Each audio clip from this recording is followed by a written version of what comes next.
Let me introduce myself. I'm an English teacher with 英语 extensive 教师 practical 在各个活动领域 My 拥有 first 丰 home 富的 occupation 实 is 际经 teaching 验。 English. 我的第一个高等教育是硕士学位的英语和西班牙语教师，然后我从公共管理研究生课程毕业。我教过年轻的老师、语言学家，担任设计院院长，经营企业、房地产管理、贸易公司，后来建立和管理外国公司，独立保存记录和法律问题、税收和与客户合作、用品投资者和供应商。与此同时，我在空闲时间从公司管理中作为业余爱好者教学。因此，我的教学方法的本质是，它应该有利于学生，帮助他形成实现自己目标的方式，掌握他的主题，以便在沟通和工作时用这种语言大量解决其生产任务。现在我正在进行一项研究，我想请你发表意见。事实是，当一位外籍教师来到这里时，他的目的是与学生可以用来实现他的目标的工具的形式获得结果，无论他们是什么。同时，学生也需要付出一定的努力。教师本身就是一种工具，借助它可以帮助全球知识库在每个思考者的帮助下更新，无论他认为的语言如何。然而，有的学生的大脑抗议，通过说这是无聊或懒人紧张来证明自己。在中国，我们似乎有很多国家的表达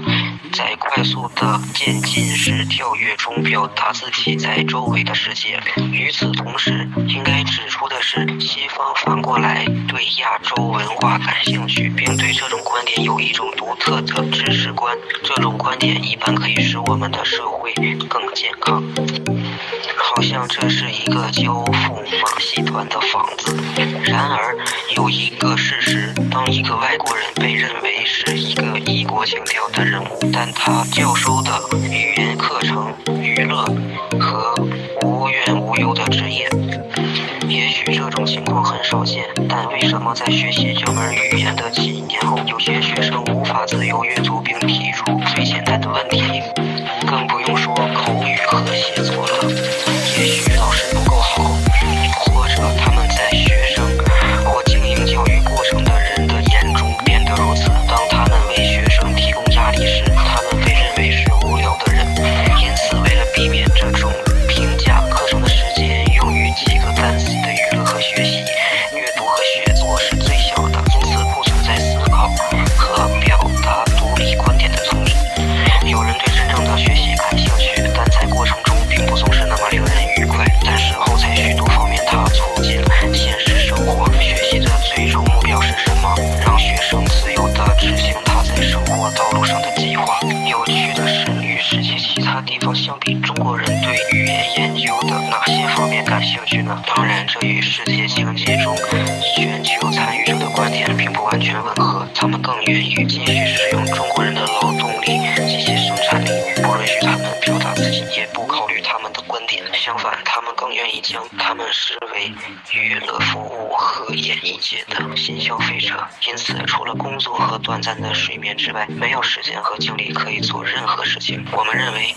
中国特殊的独立形式、丰富的传统和潜力，在过去几十年中由人民的无私困难所发展，值得记录下来，并在这个世界上听到了声音。事实上，这是我的良心，或许促进了我用这篇文章与你联系。甚至当我听到有人问我今天是否能够吃饭时，甚至更多，因为当地相当于问候过去的特殊记忆，甚至与我祖国的时间类比。他的声音曾经被系统的忽略过，导致了当前持久的不幸。这给了我一个强烈的动机，来警告兄弟，人民免受负面后果的影响。例如，在这里我继续在 Skype 上向世界各地的专业人士传授专业英语。雅思考试计划入读世界大学，托福为公司员工，民航组织为民航飞行员，马林鱼队为水手，语言为弧度和电焊，整容手术、建筑工程、社会学家、律师、心理学家、税务机关，那些致力于创建商业计划或合同的人，以及许多有自己目标的人。有人可以学习这门语言，家特定的教育机构，寻找学生交流计划，出版书籍，或与从事同一研究的科学家、商业伙伴或西方客户合作。同时，在向语言教师讲话时，我想提供交流经验，以便或许可以提供关于不同年龄和学习时期的学生应该在一定时间内学习语言后应该具备哪些知识的建议，可以考虑那些设定国家标准的人。